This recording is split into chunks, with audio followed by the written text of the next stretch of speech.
G'day, welcome to Art with Alison. Now I'm going to be attempting a Sarah Mac type of pour today. I've decided to go out and, as much as I was trying to get away from the plastics, but I will use this. I've gone and bought some of these cups because that's what Sarah uses, and I wonder if that's got anything to do with how it pours out rather than the spout that I've been using. So that's what I'm going to be doing today. Actually, I might just get some water to spray on the back of this.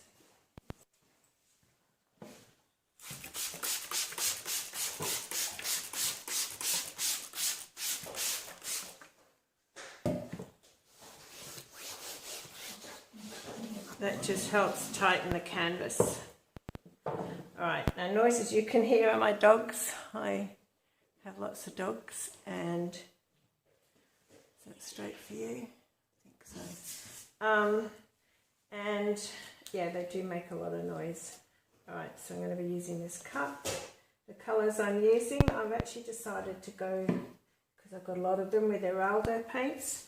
I still do have some pots of the 24K gold from Deco Art, but I thought I'd see how I go with the Eraldo Metallic Treasure, which is a gold.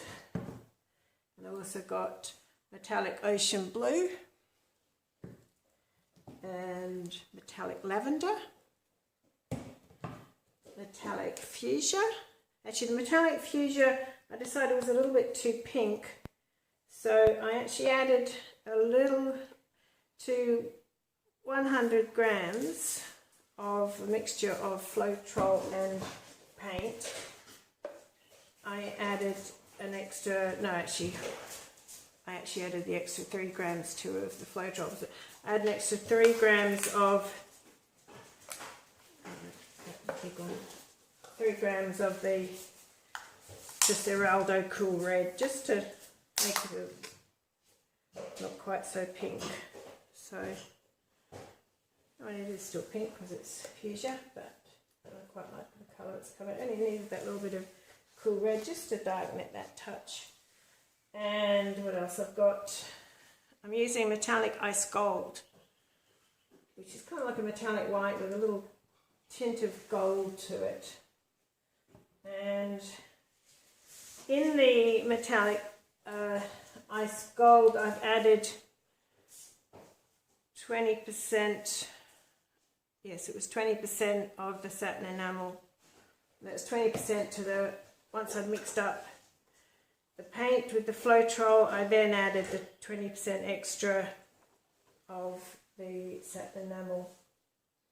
I don't know how that will go. I've also got what I'm going to be putting down to start with for the base coat is what I've already got, which is 20% satin enamel to Eraldo white. This is 2:1, this mixture. Everything else is 1:1, 1 part Floetrol, 1 part paint, because they're metallic, so generally it's a bit, you need it a bit thicker. I'm also going to add in a little bit of this, which is what I got left over from my last pour, which was that hexagonal painting, that last hexagonal I did. And let's find a stick to stir it with. It's you know, turned into this. I'll explain. I scooped up all the paint that was poured off, and even though it had all sorts of different colours, the end result was this gorgeous blue with a, it's got a metallic touch to it. It's also got a bit of the satin enamel because that was in the white. So yeah, it'd be interesting just to have that as one of the colours. Right, got no power here today, and so I need to try and hurry it along so that I can't recharge my phone. Now the noises, I think I started to say, are my dogs. So yeah, there's dogs chewing boxes and dogs panting because it's quite warm today. And some probably will start snoring when they go to sleep. Alright, so I'll start off with this one that's got satin enamel in it. I might just give that a little stir actually. This is the Metallic Ice Gold with the 20% satin enamel. So just a little bit on the bottom.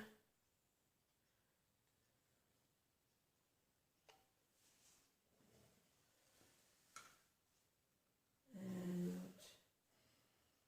then I'll go with this lovely blue metallic. It's gorgeous actually. All these colours, I just love them. Interested to see how they all go together. Ooh, it's pouring it onto there. Never mind. It's all going to end up on there in the end. And the gold. I'm doing thicker layers. I think I've been doing my layers too thin, so I'm going to try and just make them a little bit thicker.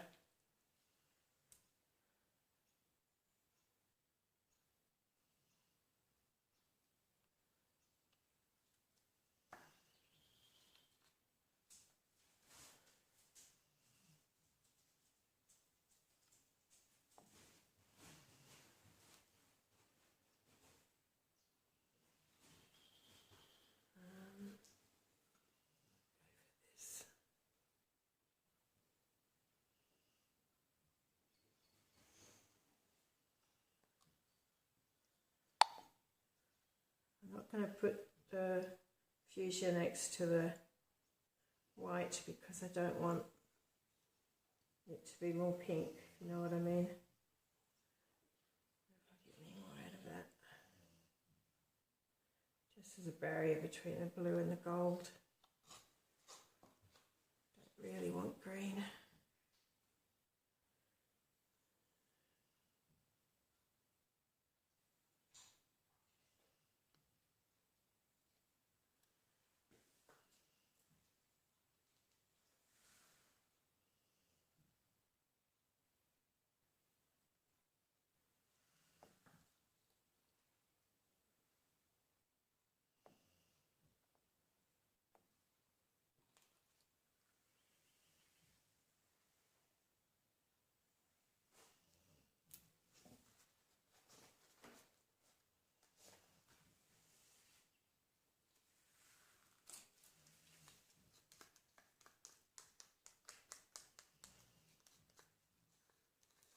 As I use up the rest of that gold.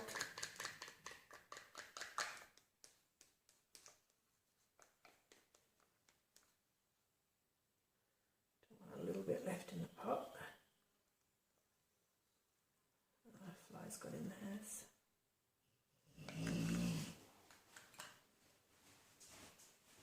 Okay.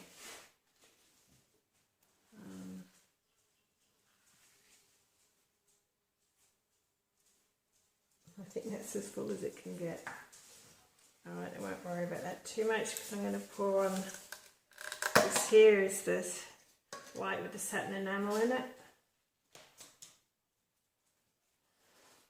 Just give it a little stir because it's been sitting a little while. A few days in fact. I made all the paints up, all my colour paints up last night so they'd have a chance to lose some of the air bubbles. Alright, I'm just going to pour a circle on to start.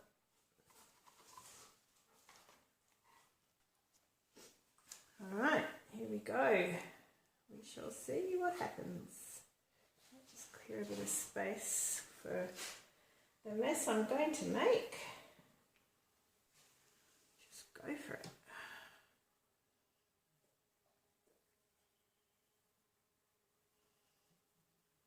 Going to do a straight pour basically.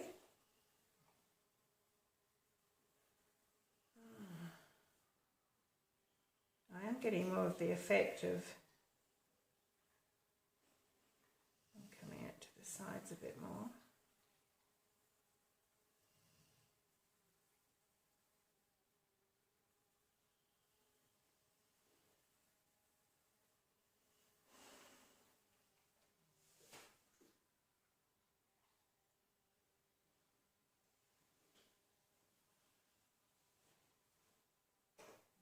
Ceramac tends to keep going at this for a while.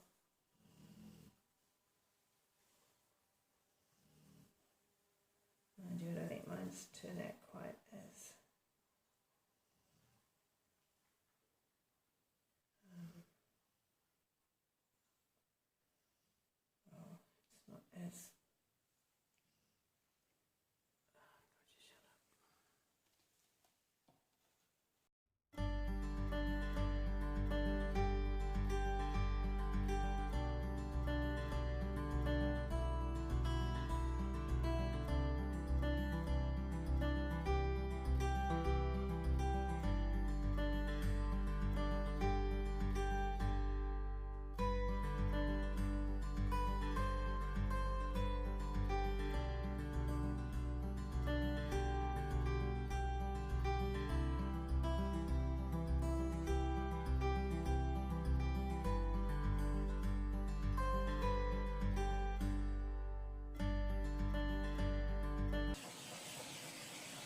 surprisingly, I don't see any air bubbles.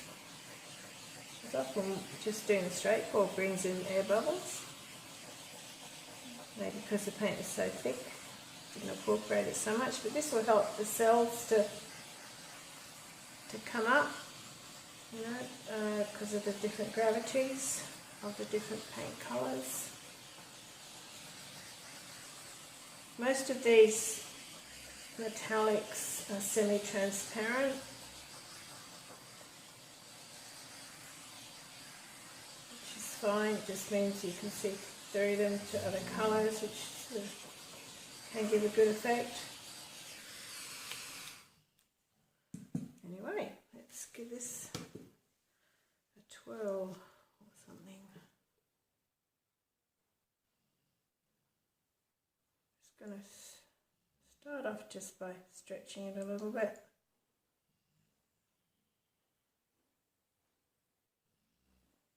Just slowly. If you don't want to lose your composition that you've already got, it's best to always bring it to the centre before you go off in a different direction.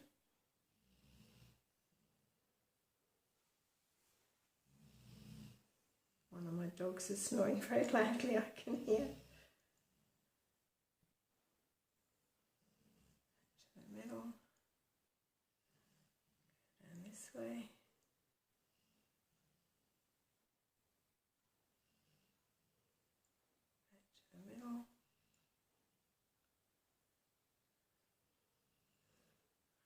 Going down that way.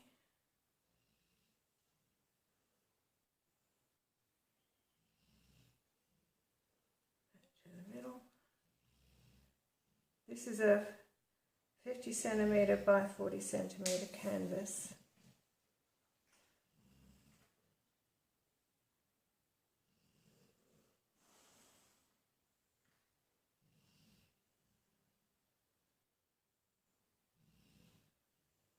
There's a lot of white in the middle, but I don't want to obviously end up with just white. So I need to decide how I'm going to do it. Just let that go off a tad, back to the middle. I'll just put that down for a minute because my neck's hurting.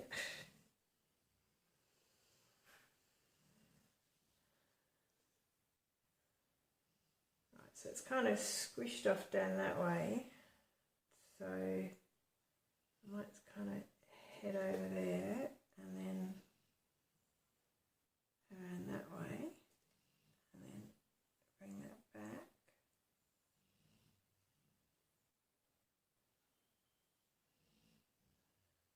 Maybe down that way a bit. But, you know, just bring it back to the middle a bit more first.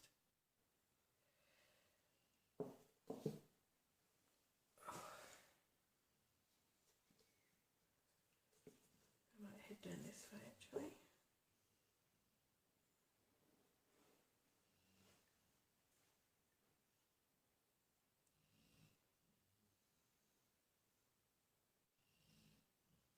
Just trying to stretch it out a bit to see what's happening, to see what bits look good. Well, it all looks good. Which bits look the best?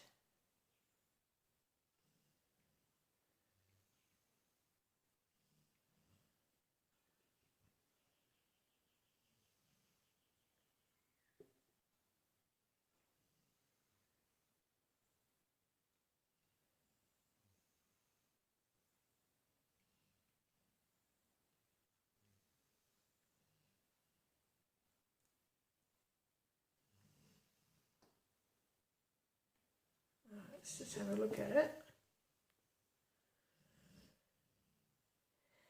I quite like this bit down here. She says dripping paint into it. Luckily it's the right colour, so it doesn't matter. Don't hold anything over your painting, including your wet fingers covered in paint, she says. I actually quite like that corner over there. I'm not so keen on all that white, but then it's sort of a decision, isn't it? Because I don't want to lose all this red either. So I have to decide. Whereas this here's quite pretty. I'm not so keen on that big lump of white there. To lose that off, I'd have to lose all of that, and I don't really want to do that. This corner here isn't so fabulous, so I might just stretch it off that way. See how that goes. I've got lots of push pins on the back here to hold on to so I don't muck up my sides. I just sort of centre it a little bit before heading off down there.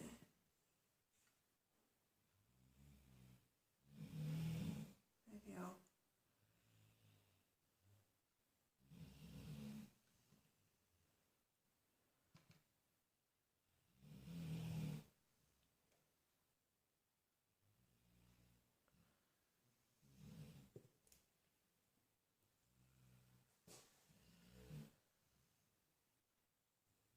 see, that's looking really rather fabulous now. It's been stretched out a bit. Yeah, maybe I'll just have to lose this. I don't know. Decisions. Might lose a bit more of this, maybe, but then that bit there's quite pretty.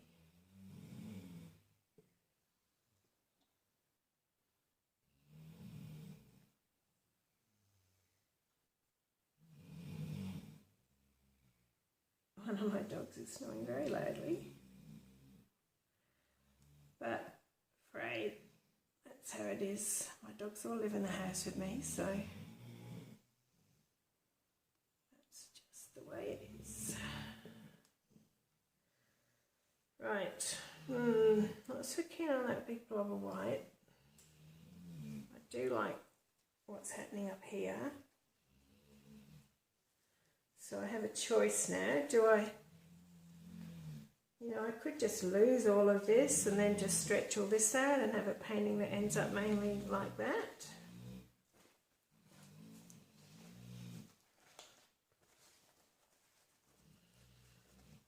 Yeah, maybe I'll do that. It'll still have, if I keep these bits in the sides, that would be nice. I think I'm just going to have to sacrifice this to get rid of, maybe I'll see how I might go with my paint. I did use a lot of paint, so hopefully it's enough to cover all those sides. I'll just put some paint on there because it'll probably stretch out a bit more.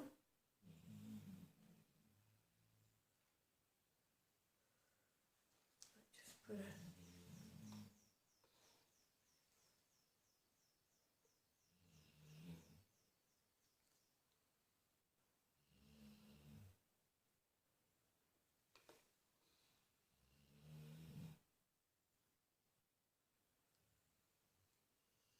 quite reach this side to, pouring off the edge.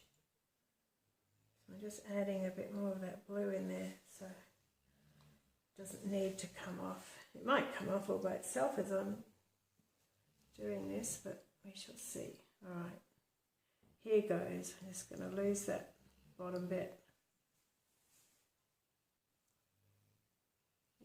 This is looking pretty. And this is looking lovely as it stretches out. Sometimes we just have to make these decisions.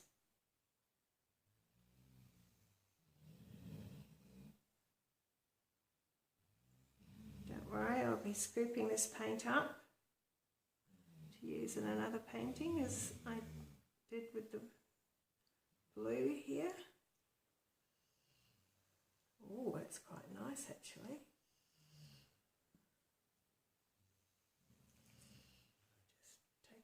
Just to make sure the paint's fairly evenly distributed. Don't want all the thickness, as in depth of the paint down one end.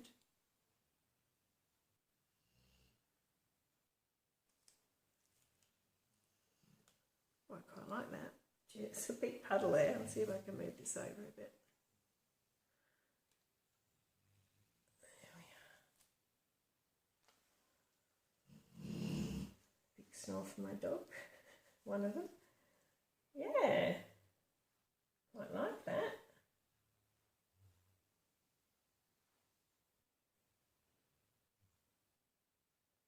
Steer my corners. I'll give it a little torch, and then I'll bring you down for a close-up. There's no silicone in this. The Floetrol does help to make cells, plus the gravities of the different paints.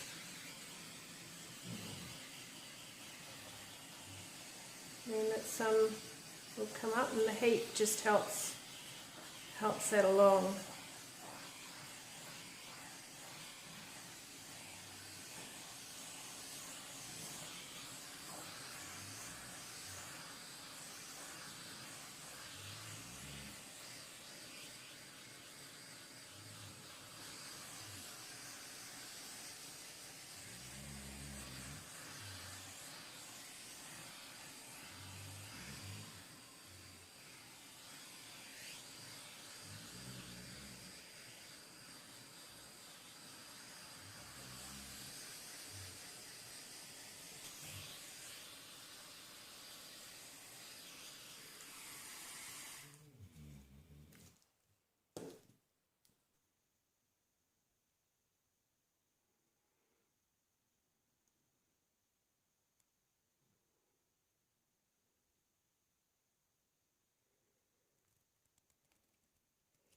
Bring you in for some close-ups. Moved it into the other room because my battery ran out and I didn't have any power during the day. But I'm loving all these cells that have popped up. They're really quite pretty. Even those little blue ones turning into white. In amongst those gorgeous colours behind. It's actually quite pretty. I think it looks better in real life. It's in the viewfinder, the blue, it looks, I don't know, it's not as pretty a blue as I think anyway, as it is. It's more a bit darker in real life, I guess. This over here, from the satin enamel, it's made these lovely big cells, which look lovely and soft and billowy. And I think it's quite pretty, having that just going up through the whole painting. As I said before, this is a 50 by 40 centimetre canvas, so that's about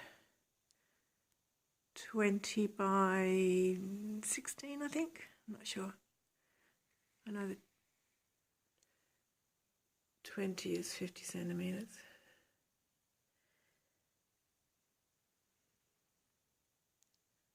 So yeah, that gold there is just gorgeous. It really shines. It looks more yellow in the viewfinder, but it looks more gold in real life. But yeah, it's turned out quite nicely. Of course, nothing like I had in mind, which is usually the case with these sorts of paintings. But I guess that's something that this sort of art teaches you, is to be flexible and not to be disappointed when you don't get what you want, because, you know, they're pleasant surprises, serendipities. Anyway, I hope you've enjoyed it. Please, please, please push the like button if you have enjoyed it, and I'd love to hear your comments. Okie dokie, I'll catch you again soon. Bye for now. Actually, I'll just show you, these aren't, it might look strange. I've been doing, with the poured off paint from this painting, I've been making some jewellery, hopefully, by dipping dipping the glass cabochons into the wet paint. So what you see on the top here isn't actually what the painting is. They are wooden golf tees with a bit of poster putty holding on the glass cabochons, and once they're dry we can see what they really look like. I don't really want to turn them over now just in case they fall off. They shouldn't do, but anyway, so that's exciting. I'm putting up a separate video about that. Okay, bye.